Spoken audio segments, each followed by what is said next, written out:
സാക്ഷി ടി വിയുടെ പുതിയ ഒരു എപ്പിസോഡിലേക്ക് ഏവർക്കും സ്വാഗതം. സാധാരണ കർഷകരെ പല ചാനലുകളും പരിചയപ്പെടുത്താറുണ്ട്.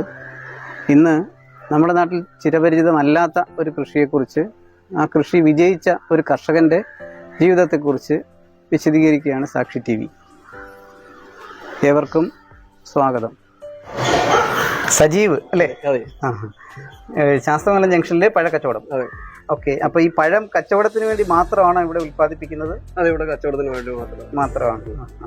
ഡ്രാഗൺ ഫ്രൂട്ട് നമ്മൾ കൊണ്ടുവരുന്നതിന് മുമ്പ് ഇവിടെ ആർക്കെങ്കിലും പരിചിതമായിരുന്നോ?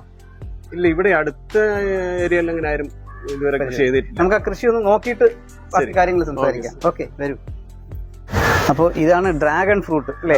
നമ്മുടെ നാട്ടിലെ പണ്ട് കള്ളിമുൾ ചെടി എന്നൊക്കെ പറഞ്ഞ നാട്ടിൽ ഇങ്ങനെ വളർത്തുന്നത് പോലുള്ള ഒരു ചെടി. അതെ, വിദേശിയാണ് അല്ലേ? വിദേശിയാണ്. മലേഷ്യയാണ് സ്ഥലം. മലേഷ്യ. ഇവിടെ ഇത് കൃഷി ആരംഭിച്ചിട്ട് എത്ര നാളായി? ഇത് അഞ്ചാമത്തെ വർഷം. ഓരോ വർഷവും ഈ പറയുന്ന രീതിയിലുള്ള ലാഭത്തിലേക്ക് വരുന്നുണ്ടോ? വരുന്നുണ്ട്. ഈ വർഷം ഇത്തിരി കുറവാണ്, കാരണം മഴ നമുക്ക് കുറച്ച് മഴക്കാലമാണോ ഇതിനെ? അതായത് ശരിക്കും ഇത് പൂക്കണമെങ്കിൽ മഴ വേണം. അപ്പൊ മഴ പെയ്ത് ഒരാഴ്ച പൂവിടും.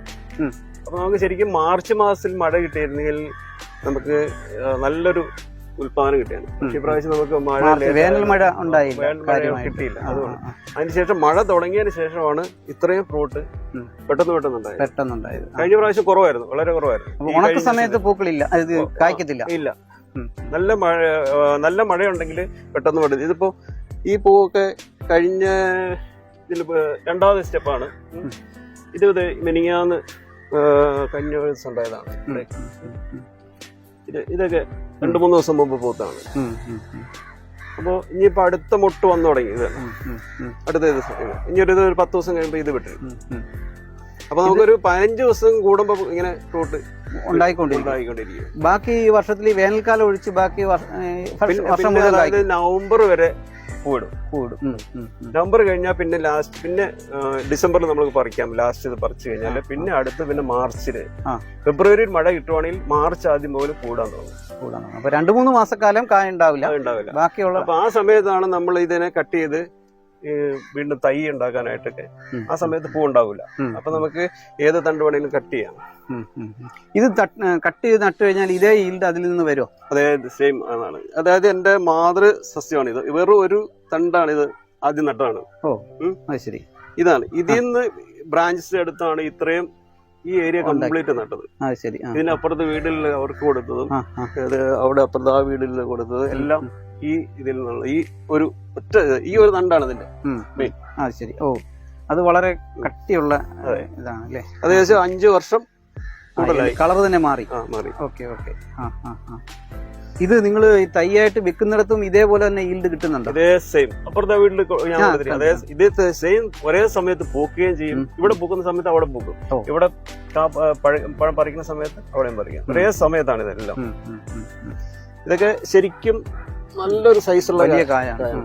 ഇതൊരു 1/2 കിലോയ്ക്ക് മുകളിൽ വരും. 1/2 കിലോ മുകളിൽ വരും. 2 കായ ഉണ്ടെന്നുണ്ടെങ്കിൽ 1 കിലോ. നിങ്ങൾ വിൽക്കുന്നത് എത്ര? 250 രൂപ? ഇല്ല, നമ്മൾ 200 രൂപയ്ക്ക്. 200 രൂപയ്ക്ക്. കാരണം നമുക്കിപ്പോ ഇടനിലക്കാരില്ല. നമ്മുടെ ഉൽപാദനം തന്നെ വെളിയില് 220, 240, 250. കഴിഞ്ഞ ദിവസം കടയിൽ നിന്ന് 250 250. അപ്പൊ നമുക്കിപ്പോ തീരെ കുറച്ച് കൊടുക്കാനും പറ്റില്ല. നല്ലൊരു ആദായം. കഴിഞ്ഞ വർഷം എനിക്കത് ഒരു 1 ലക്ഷം രൂപയോളം ഇതിൽ നിന്ന് വരുമാനം ഉണ്ടായിരുന്നു. ഈ പ്രാവശ്യം ഇനിയുള്ള സീസൺ തുടങ്ങിയുള്ളൂ. ഇപ്പൊ ആദ്യമായിട്ടാണ് ഇത്രയും ഫ്രൂട്ടാണ്. കഴിഞ്ഞ ആഴ്ച ഒരു 25 കിലോ ഉണ്ടായിരുന്നുള്ളൂ, 2 പ്രാവശ്യമായിട്ട്. പക്ഷെ ഈ ഒരൊറ്റ ഇതിൽ തന്നെ ഒരു 50 കിലോയോളം വരും. ഇപ്പൊ ഇന്നും നാളെയായിട്ട് പറിക്കാൻ പറ്റും. അത് ശരി. കാരണം ഒരു 100 എണ്ണത്തിൽ കൂടുതൽ വരുന്നുണ്ട് കായയുടെ. അപ്പൊ 1/2 കിലോ വെച്ച് അവരെ നോക്കുകയാണെങ്കിൽ നമുക്കൊരു 50 കിലോ അല്ലെങ്കിൽ 40 കിലോ അതിൽ കുറയില്ല. അപ്പം ഈ രാസവളം ഒന്നും ചേർക്കാതെ ഈ ഇത്രയേറെ ഫ്ലറിഷ് ചെയ്ത് വളരാനുള്ള കാരണം ഈ ജൈവവളം മാത്രമാണ്. പലരുടെയും ടെറസ് കൃഷി നഷ്ടമാണ്, അല്ലെങ്കിൽ അത് കുറച്ചുനാൾ കഴിഞ്ഞാൽ പോകുന്നു എന്ന് പറയുന്നതിൽ നിന്ന് നിങ്ങൾക്കുണ്ടാകുന്ന വ്യത്യാസം എന്താണ്? വ്യത്യാസം നമ്മുടെ പരിചരണം പോലെ ഇരിക്കും. ഏത് കൃഷിയാണെങ്കിലും ഞാൻ ഒരു ദിവസത്തിൽ ഒരു പ്രാവശ്യം ഇവിടെ വരാതിരിക്കില്ല. അപ്പൊ നമ്മൾ ഓരോ ദിവസവും വന്ന് നമ്മുടെ കൃഷിയിലേക്ക് എന്തെങ്കിലും പാട്ടുകളോ അല്ലെങ്കിൽ എന്തെങ്കിലും ആവശ്യങ്ങളുണ്ടോ എന്ന് നമ്മൾ നോക്കി കണ്ടും കൃഷി ചെയ്ത് കഴിഞ്ഞാൽ ഒരു നഷ്ടവും വരില്ല. നമ്മളിപ്പോൾ ഇവിടെ നട്ടിട്ട് പിന്നെ അത് ഈ ഫ്രൂട്ട് പറിക്കാൻ വേണ്ടി മാത്രം വന്നാൽ പോരാ, ഓരോ ദിവസവും വരണം. ഓരോ ദിവസം വന്ന് നമ്മൾ ഏതെങ്കിലും കൃഷിക്ക് എന്തെങ്കിലും കുഴപ്പമുണ്ടോ എന്ന് നമ്മൾ നോക്കി അനുസരിച്ച് വേണ്ട പരിചരണം ചെയ്ത് കഴിഞ്ഞാൽ ഒരു കൃഷിയും നഷ്ടമായിട്ട് വരില്ല. ഞാൻ ചെറുപ്പത്തിൽ പോലെ ഒരു കർഷക കുടുംബത്തിൽ ജനിച്ച ആളാണ്. അപ്പൊ ഈ കൃഷിയെ കുറിച്ച് എനിക്ക് ചെറുപ്പം മുതലേ അറിയാം. സ്വന്തം സ്ഥലം തിരുവനന്തപുരം തന്നെയാണ്? അല്ല, എന്റെ വീട് എറണാകുളം ജില്ലയിൽ പിറവത്താണ്. പിറവം. അതെ. ഇവിടെ വന്നിട്ട് എത്ര വർഷമായി? 30 വർഷമായി. 30 വർഷം കൊണ്ട് തിരുവനന്തപുരത്ത് വരുന്നു. അതെ. അപ്പൊ ആദ്യം വന്നപ്പോ എന്തായിരുന്നു തൊഴില്? എനിക്ക് തന്നെ ഫ്രൂട്ട്സിന്റെ കച്ചവടം തന്നെ. ഫ്രൂട്ട്സിന്റെ കട ശാസ്തമംഗലം ജംഗ്ഷനിൽ. അതെ അതെ. അത് ശരി. അപ്പൊ ആ കടയിൽ ഇപ്പൊ അതിൽ നിന്ന് ഈ കൃഷിയിലേക്ക് വരാനുള്ള കാരണം? ഇത് എനിക്ക് ശരി, ഞാൻ നേരത്തെ ഇത് മലക്കറി കൃഷിയായിരുന്നു.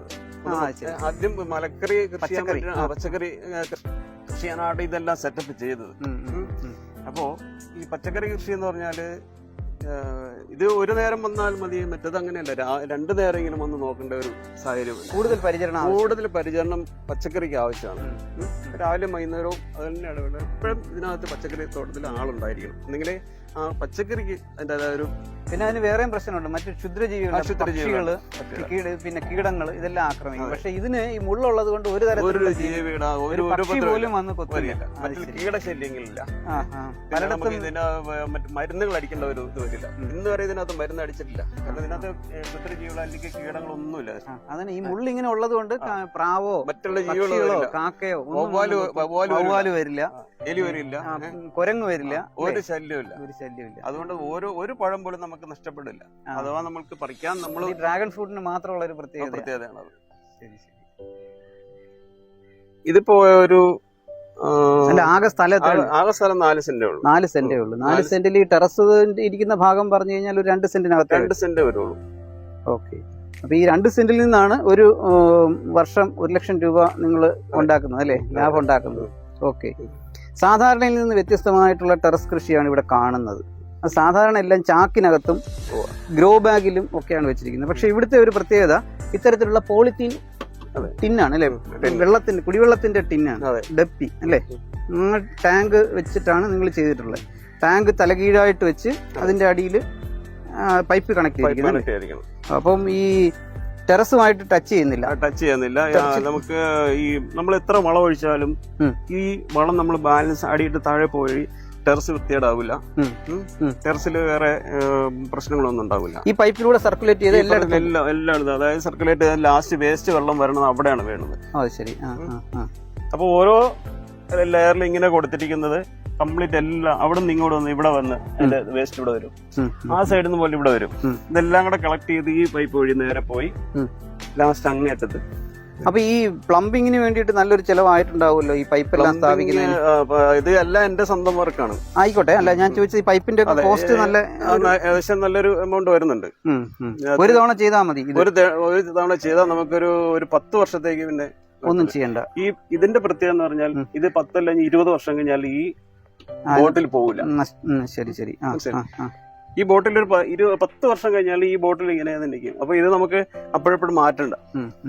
സാധാരണ ഗ്രോ ബാഗിൽ കൃഷി ചെയ്യുമ്പോൾ ഒരു വർഷം കഴിയുമ്പോൾ മണ്ണ് ഇളക്കിയിട്ട് വീണ്ടും അതിനകത്ത് മിശ്രിതങ്ങൾ ചേർത്ത് ഗ്രോ ബാഗ് നിറച്ചെടുക്കണം. ഇതിപ്പോ അതിന്റെ ആവശ്യം വരില്ല. ഇത് നമുക്ക് ഇടയ്ക്കൊന്ന് ഇവിടുന്ന് മുകളിൽ നിന്ന് കുറച്ച് മണ്ണെടുത്ത് മാറ്റിയിട്ട് പുതിയ വളം ഇട്ട് കൊടുത്തിട്ട് പിന്നെ കുറച്ച് പുതിയ മണ്ണ് ഇട്ട് കൊടുത്താൽ മതി.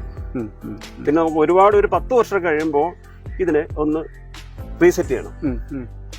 കുറെ വേരൊക്കെ കട്ട് ചെയ്ത് കളഞ്ഞ് എടുത്ത് കളഞ്ഞിട്ട് പിന്നെ പുതിയ മണ്ണിട്ട് ഒരു 10 വർഷം വരെ ഒരു കുഴപ്പമില്ല. ഇതിപ്പോ 5 വർഷമായല്ലോ, ഇനി ഒരു 5 വർഷത്തോടെ ഇതിങ്ങനെ പോകും. കാരണം ഇതിനകത്ത് നമുക്ക് വരുമാനത്തിന് യാതൊരു കുറവില്ല, വിളവിന് യാതൊരു കുറവും വരണില്ല.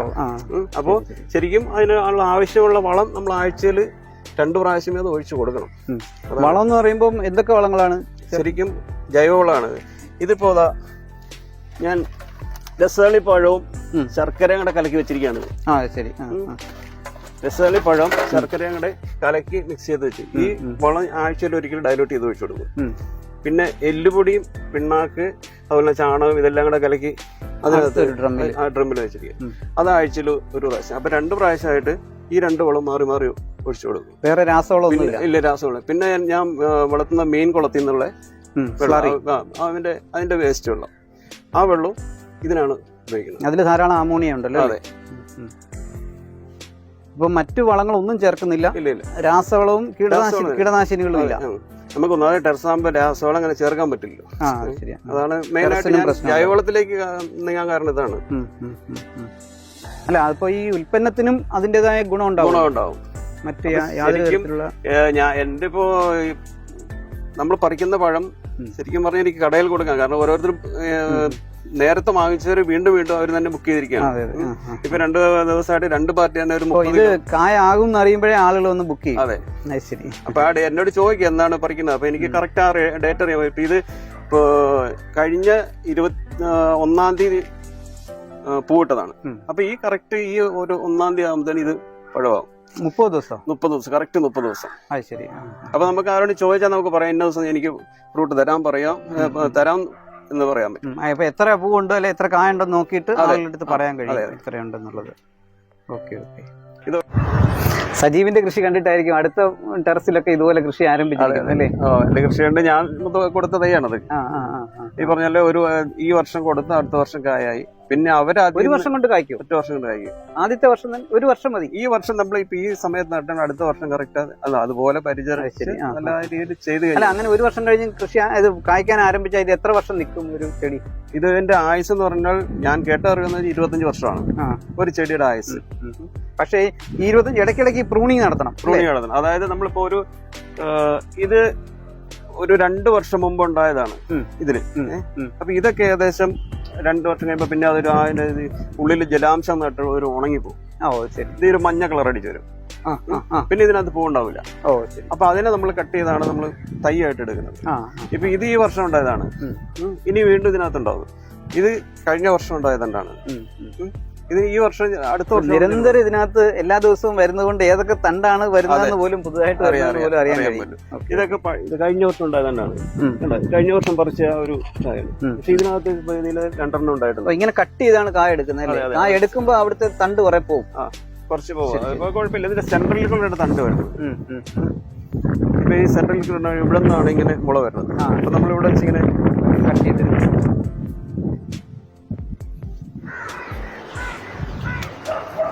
ഈ ടെറസിലെ കൃഷി പൊതുവിൽ നഷ്ടത്തിലാണെന്നാണ് സംസാരം.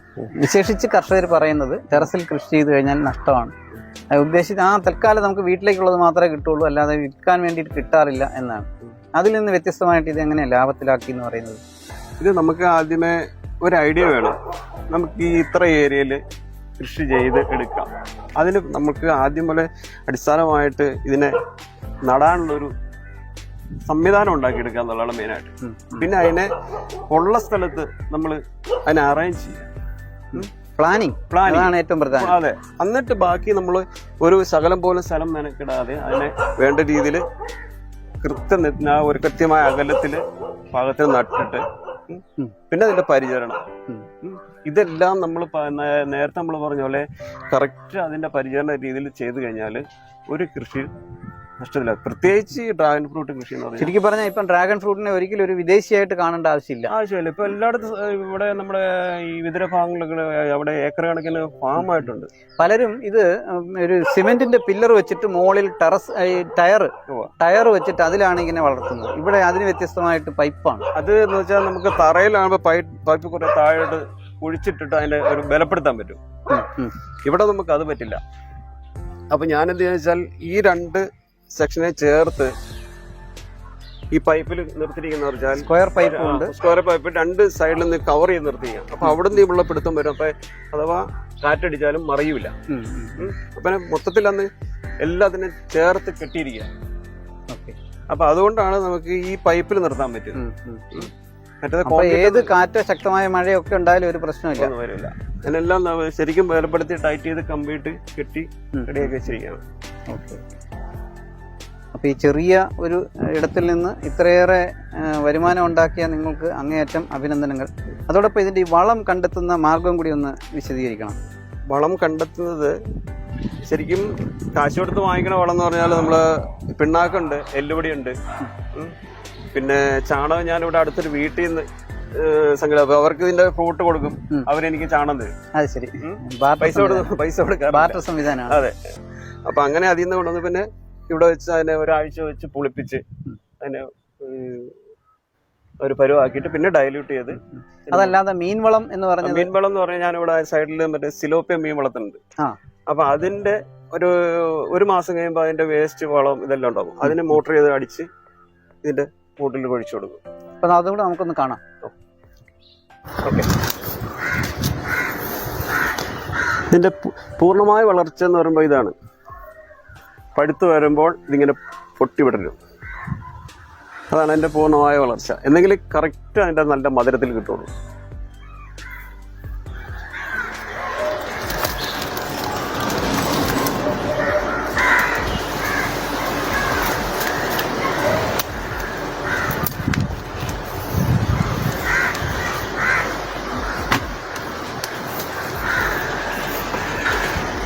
കായ്ഫലം വർദ്ധിക്കാൻ വേണ്ടിയിട്ട് പരാഗണം നടത്തുന്നു എന്ന് പറഞ്ഞല്ലോ, അതൊന്ന് ഡിസ്പ്ലേ ചെയ്യാമോ? എങ്ങനെയാണ്? ശരിക്കും നമുക്കൊരു പൂ ഇതാണ് പൂവുണ്ടായത്. ഇത് 2-3 ദിവസം മുമ്പുണ്ടായ പൂവാണ്. ഈ പൂ വിടർന്നതിന് 100% പഴമായിട്ട് വരണമെങ്കിൽ, ഇതേപോലെ പഴമായിട്ട് വരണമെങ്കിൽ നമ്മളതിന് പരാഗണം ചെയ്ത് കൊടുക്കണം. അപ്പൊ ഇതിന് പരാഗണം ചെയ്യുന്ന ഇത് ശരിക്കും ഇതാണ് പെൺപൂ. ഈ സൈഡുകൾ കാണുന്നത് ഇതാണ് ശരിക്കും പൂമ്പൊടി. അത് തന്നെ. അതെ, ഇത് ശരിക്കും ഈ ഒരു ഫ്രൂട്ടിന്റെ പ്രത്യേകത എന്ന് പറഞ്ഞാല് ഇതാണ്. ഇത് പെൺപൂ, ഇത് പൂമ്പൊടി, ആൺപൂ എന്ന് പറയും. അപ്പൊ ഇതിനെ നമ്മൾ ഈ കൈ കൊണ്ട് ഈ പൂമ്പൊടി എടുത്തിട്ട് ഇതിനെ ഈ നമ്മൾ പെൺപൂവിനകത്ത് ഇങ്ങനെ വച്ചു കൊടുക്കും. അപ്പൊ ശരിക്കും സ്വാഭാവികമായിട്ടും നമ്മള് വണ്ട് തേനീച്ചയൊക്കെ വന്ന് ചെയ്യുന്ന അതേ സിസ്റ്റമാണ് ഇത്. അപ്പോൾ ഇവരിങ്ങനെ പൂമ്പൊടി കളക്ട് ചെയ്യാൻ വരും. അപ്പോൾ ഈ പെൺപൂവിൻ്റെ പോയിരിക്കും. അപ്പോൾ ഓട്ടോമാറ്റിക്കായിട്ട് പരാഗണം നടക്കും. പക്ഷെ അത് അഥവാ ഈ പരാഗണം നടന്നില്ല എങ്കിൽ ഈ പൂ ഒരാഴ്ച കഴിയുമ്പോൾ ഇതങ്ങ് കൊഴിഞ്ഞു പോകും. കായ ഉണ്ടാവില്ല. ഇപ്പൊ നമുക്ക് 100% ഇത് പരാഗണം ചെയ്തോടെ 100% ഉറപ്പാണ്. ആ ഫ്രൂട്ട് നമുക്ക് പഴമായിട്ട് വരും. 1 വർഷമായ തൈയാണ് ഈ തൈ. ഇപ്പോൾ നട്ടു കഴിഞ്ഞാൽ നമുക്ക് ഇതിനെ ഒടിച്ചു കളയാതെ നല്ല സ്റ്റാൻഡ് പോലെ ചെയ്ത് കഴിഞ്ഞാൽ അടുത്ത വർഷം ഫസ്റ്റ്, അല്ലെങ്കിൽ ഈ ഡിസംബറിൽ അതുപോലെ വലുതായി വരും. ഇതിപ്പോ ശരിക്കും ഇങ്ങനെ നട്ടു ഈ ഡിസംബറിൽ നവംബറിലാണ് ലാസ്റ്റ് പോകണേ. ആ സമയത്ത് ഇതിനകത്ത് പൂവുണ്ടാവും. ഇതുപോലെ തണ്ട് ഇത് നമ്മളിത് ഇത് വേര് പിടിച്ചതാണ്. അപ്പൊ ഞാനിവിടെ ഇത് നട്ടതിന്റെ കൂടെ ഇവിടെ അതിന് സ്ഥലമില്ലാത്തതുകൊണ്ട് സൈഡിൽ വെച്ചിരുന്നതാണ്. അപ്പൊ അത് എവിടെ ഇരുന്ന് അതിന്റെ കൂടെ ഇരുന്ന് വേര് പിടിച്ചാണ്. ഇപ്പൊ ഇതുപോലെ കിളുത്ത് വന്നിട്ട് ഒരു വർഷം കഴിയുമ്പോൾ ഇതേ പരുവാകും. അതെല്ലാം നമ്മളിപ്പോൾ സാധാരണ കൃഷി എന്ന രീതിയിൽ നട്ട് കഴിഞ്ഞാൽ 1 വർഷം കഴിയുമ്പോഴത്തേനും നമ്മൾ ശരിക്കും ഇത് പറന്ന് ഇതേപോലെ ആയി വരും. ഒരു 3-4 ഇതളുകൾ വരും. അപ്പൊ അതിനകത്ത് ഈ വർഷം തന്നെ അത് പഴം ഉണ്ടാവുകയും ചെയ്യും. സപ്പോർട്ട് വേണം. ഇതിപ്പോ അതിനെ കയറി പോകാൻ ഒരു ഇതില്ലാത്തതുകൊണ്ടാണ് ഇങ്ങനെ മതിലുകൾ കൊടുക്കുന്നത്. അപ്പോൾ നമ്മുടെ ഈ വളം ചേർക്കുന്നതിന് വേണ്ടിയിട്ട് മീനിന്റെ വേസ്റ്റ് ഉപയോഗിക്കുമെന്ന് പറഞ്ഞത് അതെങ്ങനെയാണെന്ന് കൂടി ഒന്ന് പറഞ്ഞ് മനസ്സിലാക്കി. അത് ഇവിടെ ശരിക്കും നമ്മുടെ മതിലിനും ഇവിടെ ഈ വീടിന്റെയും കൂടി ഇടയ്ക്ക് 2 അടി സ്ഥലം ഉണ്ടല്ലേ? ഒരു 2 അടി സ്ഥലം കിട്ടി. അപ്പൊ അങ്ങനെ ഒരു ഐഡിയ വന്ന് ആ സ്ഥലം കുളമാക്കി മാറ്റി മീൻ കുളമായിട്ട് പടത. ഇവിടെ ഒരു സൈഡിൽ നിന്ന് അങ്ങേ സൈഡും 2 സൈഡും സപ്പോർട്ട് ഉണ്ട്. ഇവിടെ ഒരു സൈഡിൽ ഇങ്ങനെ തവരിന്റെ ഒരു സപ്പോർട്ട് കൊടുക്കും. അതിനകത്ത് പടത വിരിച്ച് ഒരു 250 മീനോളം ഇപ്പം എൻ്റെ. എന്ത് മീനാ? സിലോപ്പിയാണ്. സിലോപ്പിയ മാത്രം. കഴിഞ്ഞ പ്രാവശ്യം ഞാനൊരു 200 ഇട്ട്. അപ്പൊ അത് ഏകദേശം വളർന്ന നല്ലൊരു പരുവായി കഴിഞ്ഞപ്പോൾ അതിൽ നിന്ന് ബ്രീഡായി കുഞ്ഞുങ്ങളുണ്ടായി. അപ്പം വേറെ വാങ്ങിയിട്ടുണ്ടോന്നില്ല. ശരി. അപ്പം വീട്ടാവശ്യത്തിനുള്ള മത്സ്യം ഇതിനകത്ത് കിട്ടും. അത്യാവശ്യം കിട്ടും. നമുക്ക് ആഴ്ചയിൽ ഒരു 5 വീതം പിടിക്കാം. പിന്നെ വലുത് നോക്കിയിട്ട് വലയിട്ടിട്ട് പിടിച്ചെടുക്കാം. പിന്നെ ഇതിന്റെ വേസ്റ്റ് അടിയുന്നത് മോട്ടോർ വെച്ച് ടാങ്കിൽ ഏറ്റവും അടിയിൽ നിന്ന് അടിയിലാണ് ഇതിന്റെ വേസ്റ്റ് ഓറുക. ഫുട് വാൽവ് ഏറ്റവും അടിയിൽ കൊടുത്തിരിക്കും. ഇത് പമ്പ് ചെയ്ത് ടെറസിൽ വരും. അപ്പൊ അവിടെ നിന്ന് ഇതിന്റെ എല്ലാ മൂട്ടിൽ ഒഴിച്ചു.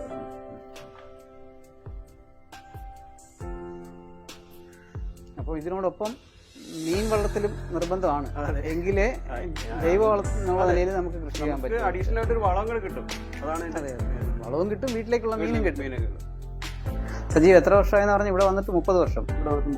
ഈ 30 വർഷവും ഈ പഴക്കച്ചവടം ഉണ്ടായിരുന്നു അല്ലേ? ഫ്രൂട്ട്സിന്റെ കച്ചവടം ഉണ്ടായിരുന്നു. ഇവിടെ ഈ വീട് വെച്ച് താമസമായിട്ട് ഇവിടെ വന്നിട്ട് ഒരു 15 വർഷമായി. 15 വർഷം.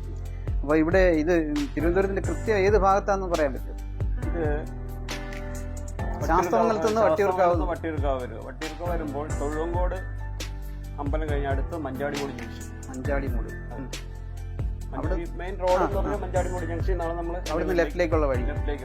അവിടെ ഒരു 100 മീറ്റർ കയറി. ഇവിടെ ആരോട് ചോദിച്ചാലും പറഞ്ഞുതരും ഡ്രാഗൺ ഫ്രൂട്ട് കൃഷിക്കാരൻ ആരാണെന്ന് ചോദിച്ചാൽ അല്ലേ? KRW 16 വീട്ട് number, association number. Okay. Association എല്ലാവരും ഇവിടെ വന്ന് പഴങ്ങൾ വാങ്ങുന്നുണ്ട്. അത്യാവശ്യം വരുന്നു. പലരും കൃഷി ആരംഭിച്ചു. ഇതാണ് ഏറ്റവും നന്നായിട്ട് പഴുത്തെന്ന് പറയാം അല്ലേ? അതെ, ഏറ്റവും നന്നായിട്ട് പഴുക്കുന്ന പറയുമ്പോൾ നല്ല ചോപ്പ് കളർ വരും. അതുപോലെ തന്നെ പഴുത്ത് ഇത് പഴുപ്പ് തുടങ്ങുന്ന ഘട്ടം. അത് ഏകദേശം പഴമായത് ഒരു ദിവസം കഴിഞ്ഞാൽ അത് പഴുത്ത് പൊട്ടുന്നത്. പിന്നെ ഇത് ഇങ്ങനെ വെടിഞ്ഞു വരുമ്പോഴാണ് അതിന്റെ പൂർണ്ണ വളർച്ച. ഓ അത് ശരി. ഇതെല്ലാം ചുവന്ന സൈസ് തന്നെയാണ് ഇതിനകത്തുള്ളത്. ചുവപ്പെന്ന് പറഞ്ഞാൽ നല്ല മജന്ത. നല്ല പഴുത്ത് കഴിഞ്ഞു കഴിഞ്ഞാൽ പിന്നെ അധികം ദിവസം നിൽക്കില്ല. പൊട്ടി ഒരു ദിവസം പറിക്കാൻ താമസിച്ച് പൊട്ടി വിടർന്നു. നമ്മുടെ നാട്ടിലെ പലരും കൃഷി നഷ്ടത്തിലാണ്. ഏത് കൃഷി ചെയ്താലും ലാഭകരമാവുന്നില്ല എന്നുള്ള പരാതിയുള്ളവരാണ്. ഇവിടെ വെറും 2 സെന്റ് കൊണ്ട് ഒരു വർഷം 1 ലക്ഷം രൂപ ഉണ്ടാക്കുന്ന ഒരു കർഷകനെയാണ് നമ്മൾ പരിചയപ്പെടുന്നത്. അപ്പോൾ പുതിയ കൃഷി രീതിയിലേക്ക് വരിക, അല്ലെങ്കിൽ അത് പഠിക്കുക, വിദേശ രാജ്യങ്ങളുടെ വികസനവും ആ കാർഷിക രംഗത്തെ വികസനവും ഒക്കെ നമ്മൾ പഠിക്കുക, അതും നമ്മൾ സ്വായത്തമാക്കുക. ആ ഇത്തരം കൃഷി രീതികളിലേക്ക് വരുന്നതിലൂടെ കൃഷി ലാഭകരമാക്കാൻ ഏതൊരാളിനും കഴിയും. അതിനധികം സ്ഥലം വേണ്ട, അധികം അധ്വാനം വേണ്ട, പക്ഷേ ഒരു അല്പം ബുദ്ധിയും ഒരു നല്ല പ്ലാനിങ്ങും ഉണ്ടാവണം നിർബന്ധമാണ്. നമ്മളൊരു വാഴപ്പഴം തൊലി ഇളക്കുന്നത് പോലെ ആണിത് എടുക്കുന്നത്. വളരെ ഭംഗിയാണ് ഇതിൻ്റെ അകം, കണ്ടു കഴിഞ്ഞാൽ നല്ല കളറാണ്.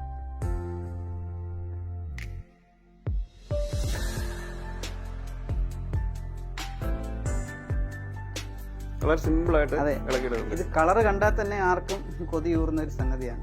പിന്നെ ഏത് ഡയബറ്റിക് പേഷ്യൻസിനും ഇത് കഴിക്കാവുന്നതാണ്. അമിതമായ മധുരമില്ല, ചെറിയ മധുരമേ ഉള്ളൂ. ശരിക്കും ഒരു മെഡിസിൻ ആണ്. അതെ, ഇത് മരുന്ന് കൂടിയാണെന്നാണ് പറയുന്നത്. ക്യാൻസർ പേഷ്യന്റിനൊക്കെ നല്ലൊരു ഔഷധമാണ്. ഓരോ തവണ വിളവെടുപ്പ് കഴിയുമ്പോഴും ഇവിടെ കൊണ്ടുവന്ന് ഡിസ്പ്ലേ ചെയ്യും. 1-2 ദിവസം കൊണ്ട് തീരുമല്ലേ? ഇന്ന് തന്നെ തീരും. ഇതെല്ലാം നേരത്തെ ഓർഡർ ഉണ്ട്. ശരി. ഈ പഴക്കട തുടങ്ങിയിട്ട് എത്ര വർഷമായി? 28 വർഷമായി. അപ്പം തിരുവനന്തപുരത്തേക്ക് വന്നപ്പോഴേ ആരംഭിച്ചത് ഈ പഴക്കടയാണ്. ഈ പഴക്കടയിൽ നിന്നാണ് ഇത്രയും നേട്ടങ്ങളെല്ലാം ഉണ്ടാക്കിയത് അല്ലേ? ഓക്കെ, തീർച്ചയായിട്ടും.